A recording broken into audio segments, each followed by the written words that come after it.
This was the president's very first event during his second term in the Rose Garden, which speaks to just how important this is to him. He got all the pomp and circumstance. He was surrounded by members of his cabinet. And of course, he brought in workers from the steel and automobile industry to make his case, Maurice, that this is going to be what he calls the golden age of America, because his theory is that if you tack on these tariffs to imports into America, well, companies here don't want to pay that. And so they are going to boost manufacturing. They're going to buy American and not want to pay the rates that you are seeing on your screen, Maurice. Now, what we did not know is exactly what countries would be impacted and the rate. And we know now that the administration used a formula to calculate what they are calling the total sum of all unfair trade practices. Now, that includes currency manipulation, tariff barriers, and of course, what these countries charge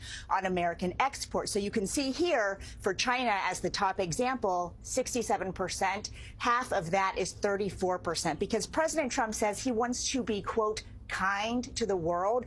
So he is not going to impose the full 100% tit for tat, but 50% of that sum. And in addition to that, Maurice, it's important to note that what we were not expecting today was a 10% tariff on all countries. So whether, they are a part of this worst offenders group, as the administration calls, or not, there will be a 10% tariff. And of course, it's notable, I think, that he's making this announcement after the closing bell. We have been reporting for so many weeks, Maurice, about how the uncertainty of this has already rattled the stock market and certainly consumer confidence. So as we take all of this in, it'll be critical to watch the response, not only here, but globally.